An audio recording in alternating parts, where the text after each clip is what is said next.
The air was thick, like breathing through ash. A dense cloud of nuclear dust clung to every corner of the abandoned mine, muffling sound and swallowing the faint glow of their headlamps. The walls were jagged scars of collapsed rock and twisted steel beams, groaning faintly under the weight of the ruined world above.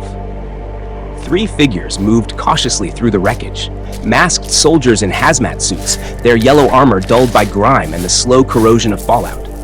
Their heavy boots crunched over loose gravel and shards of broken tools. The mine felt less like a tunnel and more like a tomb. "Hey, Ted," one of them said, his voice muffled and metallic through the filter of his mask. He aimed his flashlight into the dark, the beam trembling slightly. "Looks like this place didn't survive at all." The one called Ted shifted the rifle strapped across his chest, his tone flat. "Yeah, exactly. Just gone, like the earth swallowed it whole." He paused, scanning the collapsed walls. "Makes you wonder what happened to the people working here." The third man said nothing. He trailed behind them, silent and deliberate, his breathing slow and steady inside the mask. His movements were precise, too precise, like every step was calculated. The other 2 stole glances at him now and then, but he gave them nothing in return. Just a shadow in a suit following. "Creeps me out," muttered the first soldier under his breath. "He hasn't said a word since we left base."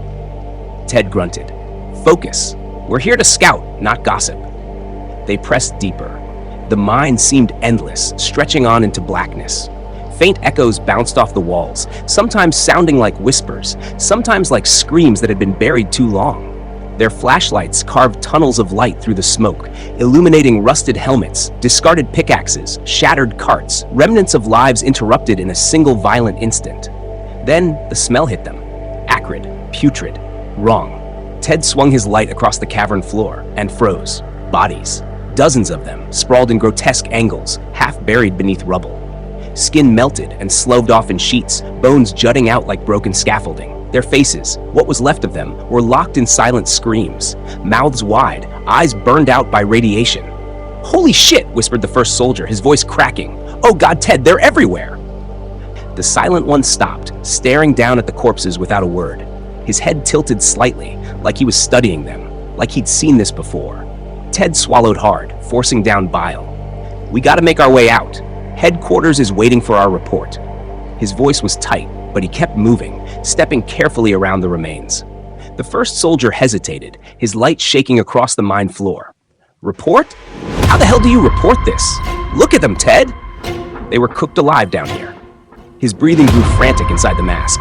"It's like the mine itself ate them." The mine answered with silence. Heavy, suffocating silence. Only the crunch of boots echoed now, each step carrying the weight of dread. The dead watched them in stillness, hollow sockets reflecting the faint beams of light. And the silent man, still trailing behind, let out the faintest chuckle, low, almost inaudible. Ted turned sharply. "What the hell was that?" The man tilted his head again, but said nothing, his mask revealing no expression. He simply gestured forward, deeper into the mine, as though he knew something the others didn't. The first soldier shivered. "Ted, I don't like this. I don't like him, and I sure as hell don't like this place." Ted adjusted his grip on the rifle, trying to steady his nerves. "Doesn't matter. We finish the sweep, then we get out." But as they pushed further, the feeling grew stronger. They weren't alone in the mine. Something was breathing in the dark, just out of sight. Every breath inside the hazmat suits came ragged and hot, filters whining as they dragged poisoned air through. Their flashlights cut nervous arcs across the walls, revealing more bodies, more decay, more horror baked into stone. Then, without warning, the silent man stopped. He stood rigid, head cocked slightly, as though listening to something only he could hear. Ted slowed, raising his light. "What's the holdup?" The man finally spoke, his voice low and distorted through the mask. "I can smell it." The other soldier frowned. "Smell what?" "Death," the man said, turning his mask toward them. His tone was flat, almost casual. "It's in the walls, in the air, in us. We're already dead. We just haven't stopped walking yet." The first soldier's hands shook. "What the hell are you talking about? It's just radiation and rot. Stay focused." The silent man, no longer so silent, took a step closer, his posture off, aggressive. "You fools don't get it. This isn't teamwork. This is a grave. We'll all rot in here like the rest." Ted lifted a hand, keeping his rifle angled but not raised. Cut it out. We're a unit. You lose your head, you put us all in danger. Pull yourself together. The man laughed, short, harsh, grating inside the mask. Pull myself together? No, Ted. I'll tear it apart. Better to face death screaming than wait for it to crawl into your lungs. The first soldier stepped forward, voice sharp. Stand down, damn it! That's an order! It snapped like a tripwire. The silent man lunged. A struggle erupted, the three hazmat suits colliding in the claustrophobic tunnel. Boots scraped against stone, helmets cracked against jagged walls, fists pounded into reinforced suits. Their grunts and curses echoed like gunfire in the hollow space. Ted swung his rifle around, shoving the man back. Control yourself! The man slammed into him, snarling, We are already dead! His gloved hands clawed for Ted's mask, trying to tear it away. The first soldier tackled him from the side, the three of them collapsing into the dust and gravel.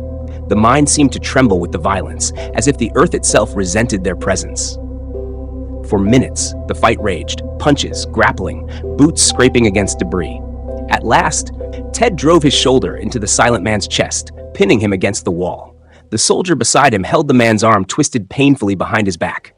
Enough, Ted growled, his breath heaving inside the mask. The silent man stilled. Then, slowly, he chuckled again, low and eerie. You'll see. You'll both see. Death walks with us. With a sudden jerk, he tore himself free, shoving them both back. He didn't attack again. He just turned and began walking deeper into the mine, his steps calm, deliberate, as if nothing had happened. Let him go, Ted muttered, chest heaving. If he wants to walk alone, let him. But we keep our eyes on him. Don't trust a damn thing he does. The two soldiers followed, slower, their lights cutting anxious paths through the dust-choked dark. The mine grew quieter still, suffocating silence pressing down heavier than before. Their footsteps echoed too loud, too human, in a place that no longer belonged to the living. And then, in the corner of the cavern behind them, something stirred. A small figure, hunched and twitching, pulled itself out from beneath a collapsed beam. Skin blackened and peeling, eyes glowing faintly in the dark, its tiny limbs jerked with unnatural stiffness. A child once, now nothing but a radiated corpse twisted into new life. It turned its head slowly, jaw cracking as it opened in a soundless scream. The two soldiers ahead didn't notice, but the thing was already rising, already coming.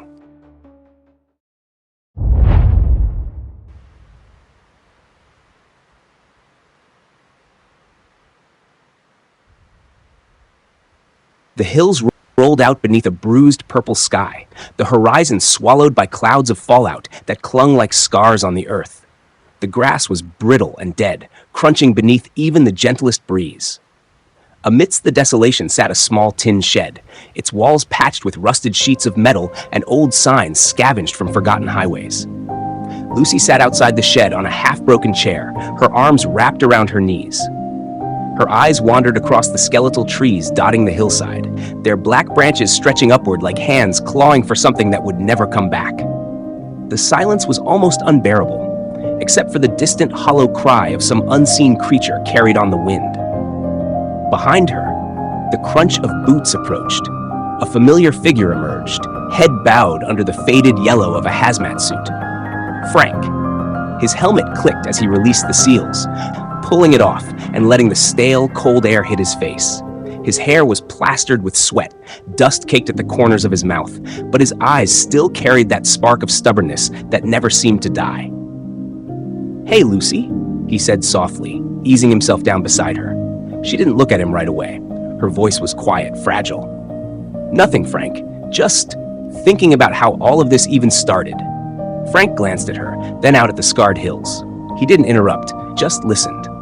"I don't know what's happening anymore," she continued, her voice trembling as she hugged her knees tighter. "We used to talk about having a good life. Dad and me, about fixing things, finding hope, maybe even rebuilding. But now, everything's falling apart, piece by piece. And sometimes I wonder what the point of even surviving is." Her eyes glistened, but no tears fell. The wasteland had taken too many already. Frank let out a slow breath, setting his helmet down beside him. He rested his elbows on his knees, staring at the dirt. "I know what you mean. I used to think about that too. What it'd be like if the world didn't burn, if my parents had made it through. But we don't get that luxury. We get this. He gestured at the broken horizon, his voice low. This mess, this fight. Lucy finally turned to look at him, her voice cracking. I lost Dad. I thought I lost everything. But then, I found you. I don't even know how I'm still standing without him. But you? Her lip trembled. You're the reason I haven't given up. Frank's chest tightened. He looked at her, really looked at her. The soot on her cheeks, the exhaustion in her eyes, and beneath it all, the stubborn spark of someone still clinging to life. I can understand everything you're feeling, Frank said quietly. Losing someone tears you apart, piece by piece. But we're still here, together. And maybe that's enough, even when nothing else makes sense. For the first time that night, Lucy's lips curved into a faint smile. It was weak, but it was real. Thank you, Frank, for everything. I'll never forget what you've done for me. Frank rubbed the back of his neck awkwardly, feeling heat rise in his face. I don't really know how to say you're welcome without sounding like an idiot. Lucy let out a soft chuckle, the sound warm against the cold wasteland air. She leaned her head lightly against his shoulder, her voice softer now. That's okay. You being here is enough. For a moment, the wasteland seemed to fade. The ruins, the death, the endless hunger of the world, all of it fell quiet. It was just the two of them on that hillside, bound together by grief, survival, and something fragile that felt almost like hope. Frank let the silence linger, then allowed the corner of his mouth to lift into a rare smile. Guess we're stuck with each other, huh? Lucy chuckled again, her voice barely above a whisper. Yeah, and I'm okay with that.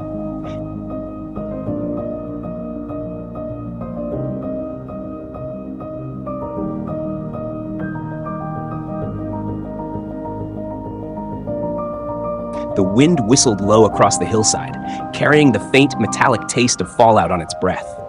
The tin shed behind them groaned in the breeze, but for 10 whole minutes, Lucy didn't care.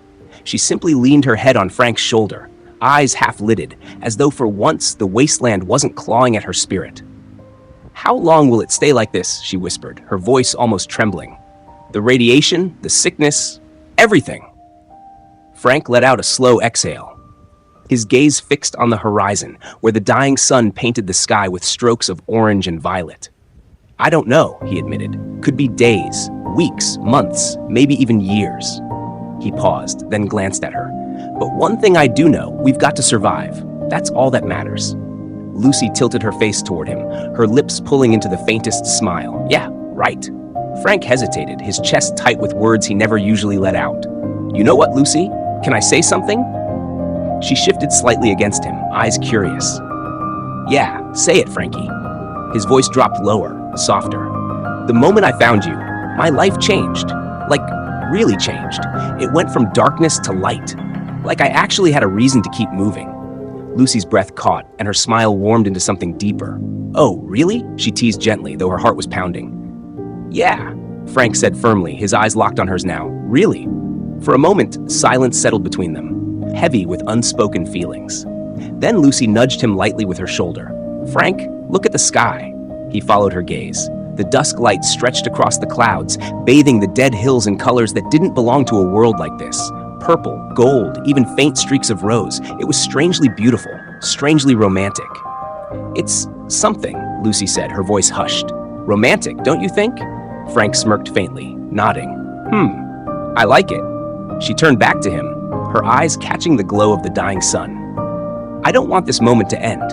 I want to stay like this, just a little longer. Frank smiled, leaning his head back. Yeah, I'm enjoying it too. He paused, then added slyly, except. Lucy pulled back a little, brows raised. Except what? He gave her a half grin. Except this is a radiation evening, probably giving us a nice tan in all the wrong ways. Lucy's jaw dropped before she burst out laughing, half annoyed and half amused. Frank, you ruined the entire moment. He chuckled, unashamed. Yeah, I know, but it's true. She swatted his arm lightly, then fell quiet. The laughter died down, leaving behind a quiet stillness. Her voice lowered. Hey, Frank, can I be honest with you? Frank straightened slightly, a nervous smile tugging at his lips. Yeah? Always. Her eyes softened, her face vulnerable in a way he hadn't seen before. I love you. The words hung in the air, trembling with sincerity. Frank's face went red instantly, his breath hitching as if the radiation itself had caught him off guard. He stammered. I don't like you. I'm sorry. Lucy's smile faltered for a second before he rushed to add, Actually, I love you. Her eyes widened, then her lips curved into a full, radiant smile. Both of them chuckled, their laughter echoing gently into the dusk.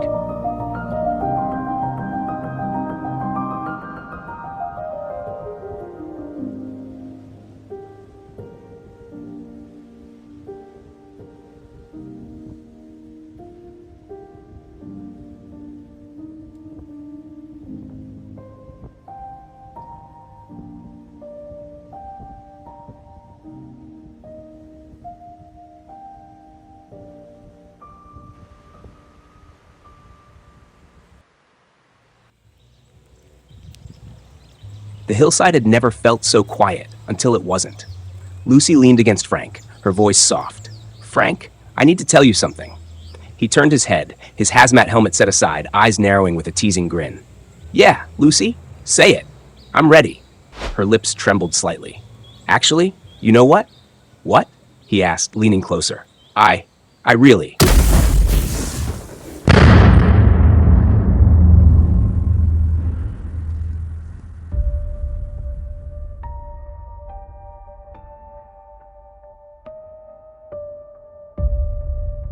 Before she could finish, the earth beneath them rattled with a boom so violent it knocked dust from the roof of the shed behind them. The sound echoed across the valley, a roaring inferno lighting up the dusk. Both their heads snapped to the horizon, where a massive plume of fire clawed into the sky. A truck, or what was left of it, lay engulfed in flames along the roadside far below.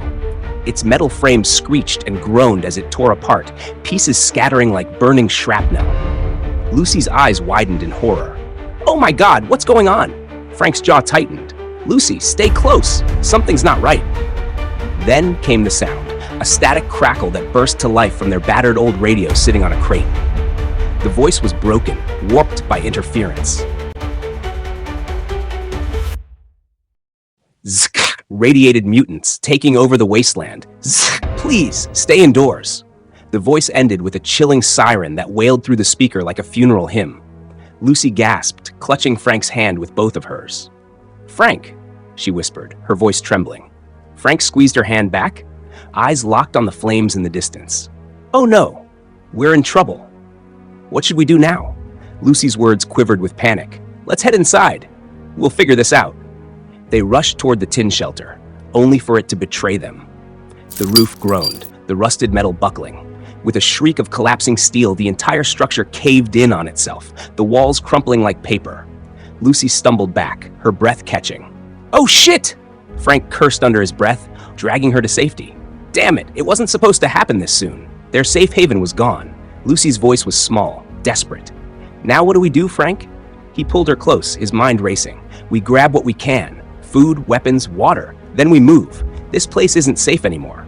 Before Lucy could answer, a sound cut through the night, low, guttural, and wrong. A roar that wasn't human. From the tree line, shapes began to emerge, hulking, twisted, their skin mottled and glowing faintly with radiation burns. Mutated zombies, their mouths stretched into grotesque snarls, stumbled and charged toward them. Lucy's scream tore through the air. Frank, watch out! Frank spun, his survival instincts kicking in. He yanked his rifle free and fired. The gunshots echoed across the hillside, sharp and merciless. One mutant's head exploded in a spray of ash and gore. Another dropped after a burst to the chest. Two down, Frank shouted, pulling Lucy behind him. The last creature sprinted forward, its body jerking unnaturally fast, a scream ripping from its throat. Frank took aim, steady despite his racing pulse. Click. The last bullet flew, tearing through the mutant's skull. It collapsed in a twitching heap, smoke rising from its ruined flesh. Frank's breath was heavy, his knuckles white around the gun. Lucy's voice cracked. What is going on? Frank didn't take his eyes off the corpses. I don't know. But it has to be the radiation. Mutation. Something out there's changing them. She clutched his arm, shaking. Frank, where do we go? He turned to her, eyes grim but resolute. We go where they don't expect us, deep into the forest, tonight. The flames of the burning truck still licked the sky behind them, but Frank and Lucy didn't look back. With their shelter gone and the wasteland shifting into something darker, they disappeared into the shadows of the forest. where even greater horrors might be waiting. The hillside.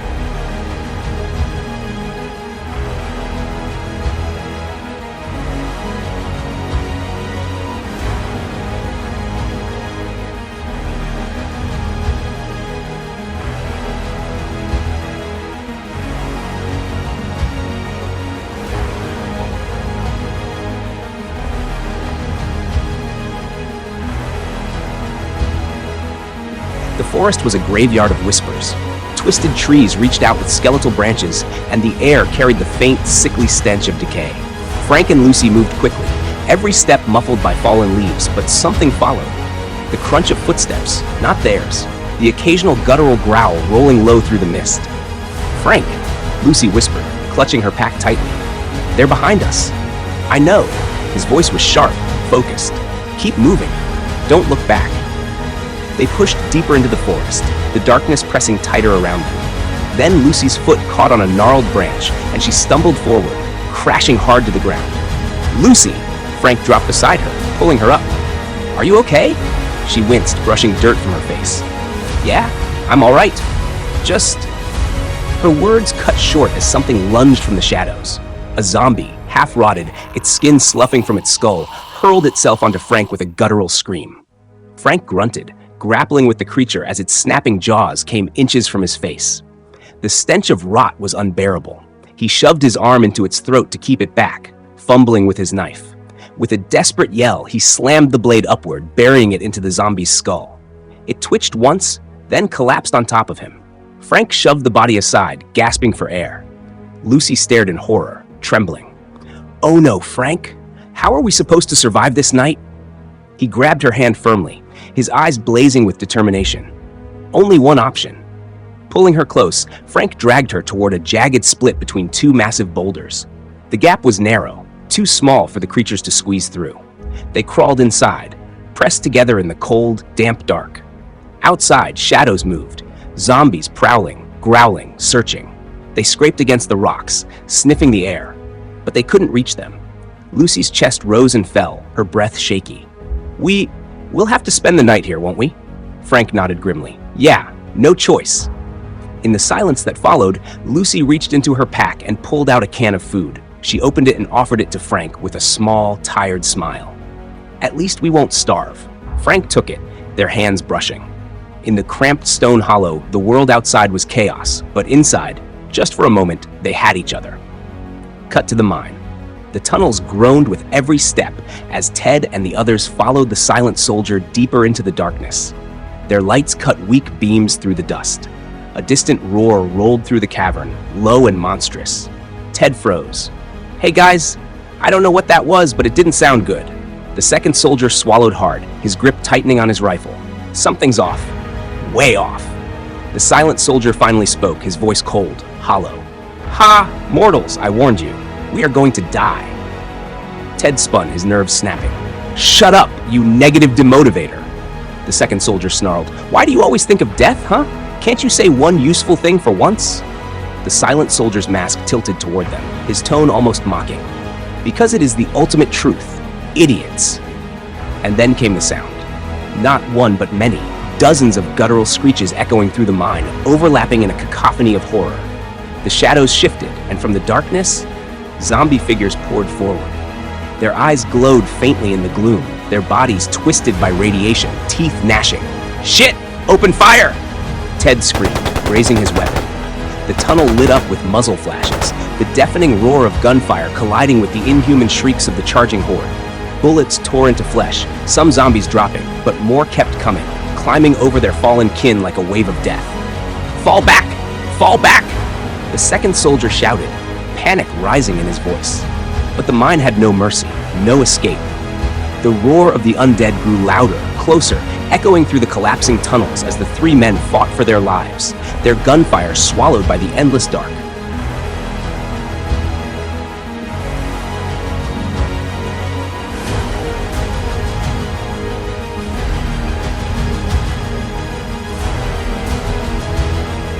The mine erupted in gunfire and screams. The narrow tunnel shook with every blast as bullets tore into the horde of mutant zombies charging through the darkness. Their twisted forms glistened with radiation burns, jaws snapping, fingers clawing at the stone walls as they pushed forward like an unstoppable tide. "Keep shooting!" Ted roared, his voice cracking with panic. He emptied a full magazine into the crowd. But for every one that fell, 2 more scrambled over the corpses. The smell of blood and rot was suffocating.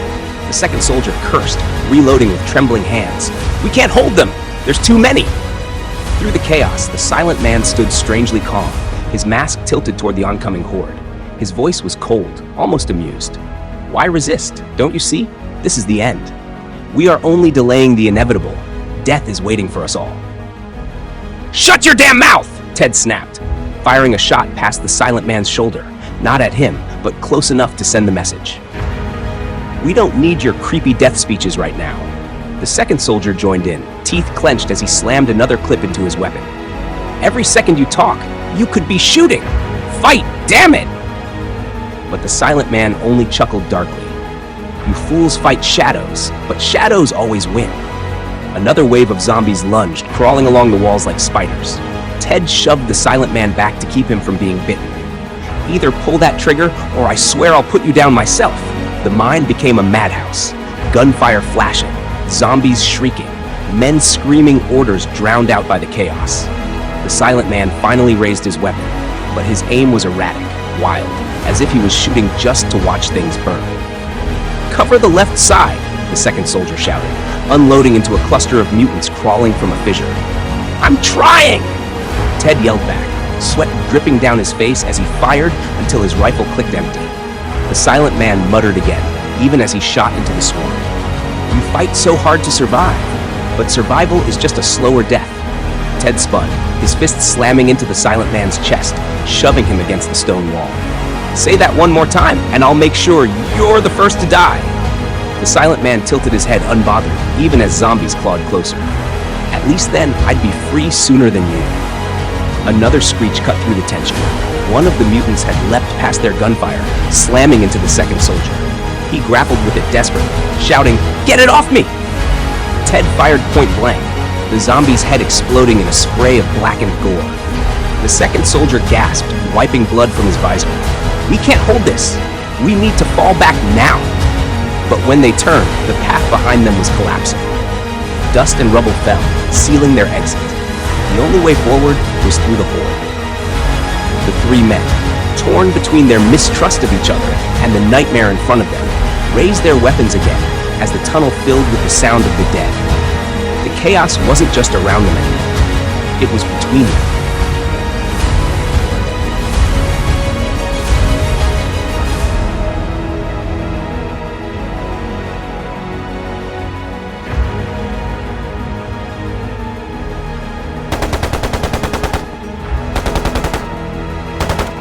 The tunnel shook like the earth itself was groaning in agony. Rocks rained down, splitting in echoes that drowned out the gunfire. The chaos reached its peak when one of the mutant zombies lunged with terrifying speed, pinning the silent soldier to the ground. His weapon clattered away, and the creature's jagged teeth sank into his neck. For the first time, his eerie calm shattered into raw, blood-choked screams. His hands clawed helplessly at the monster as it tore into him. Ted froze. "Oh no, we gotta help him!" Mark yanked at his arm, eyes wide. "We can't! Look, the shaft's collapsing! If we stay, we all die!" Another massive crack split the ceiling, sending boulders crashing into the horde. Ted clenched his teeth, torn, but the sound of more zombies rushing in made the decision for him. "Damn it! Fine! Run!" Ted shouted. They bolted down the tunnel, stumbling over loose stone, their boots crunching against shattered bones as the mine crumbled behind them. Zombies lunged out of the shadows, forcing them to fire blind, bullets sparking off walls as claws scraped their armor. Mark slipped once, nearly dragged back into the horde, but Ted hauled him up by the shoulder, shoving him forward. "Move, Mark! Move!" The tunnel's final stretch opened ahead, light bleeding in from the shattered mine entrance. Ted emptied his last magazine into the swarm behind them, pushing through with sheer desperation. At last, they burst out into the wasteland night, stumbling into the cold air as the mine collapsed in a deafening roar. Dust and fire belched out behind them, sealing the horrors inside forever. Ted fell to his knees, gasping. We made it. Mark sat beside him, trembling. Yeah, but at the cost of him. Ted stared at the smoking entrance, jaw tightening.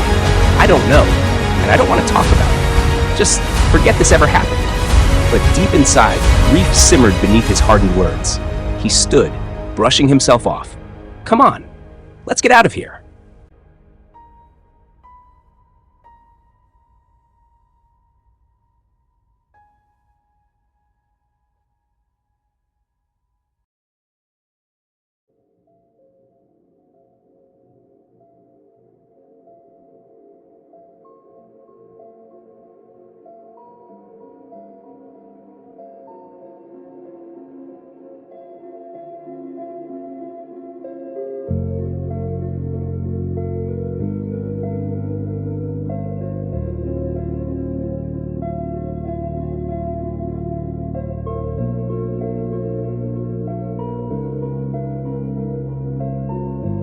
The scene shifted to the forest's edge, where quiet reigned.